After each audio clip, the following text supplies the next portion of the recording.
Yeah, I want to ask about sexual abuse and also about Burundi. I'm sure you've seen AP's report on the OIOS report on sexual exploitation and abuse, particularly in MINUSTA and Haiti, saying that 225 women testify that they were asked by peacekeepers to exchange sex for money or food or whatever.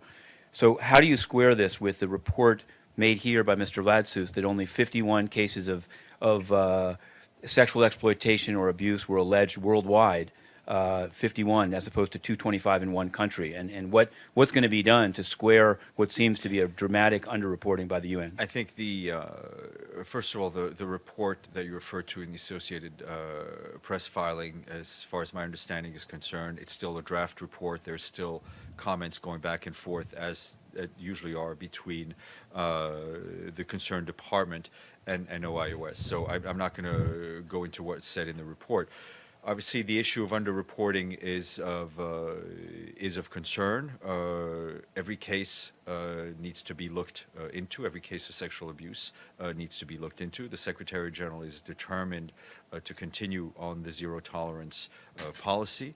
I think if you look at the special measures report that was issued earlier this year, I think it outlines a number of steps that were taken, and obviously, all sorts of things are looked at in terms of prohibited conduct, discouraged conduct, and others. So, the report's still in draft form. I don't have any information on the specific cases you mentioned. I mean, maybe the number will somehow be reduced. But what I did want to ask you is, can you say from this podium that peacekeepers requesting sex in exchange for money or food does constitute sexual exploitation and abuse for the purposes of this 51 figure that was thrown out in this room? No, I'm not going to. I'm not going to go into that. I think if you look at the Secretary General's special measures report, I think it outlines those things and it answers your question. And on Burundi,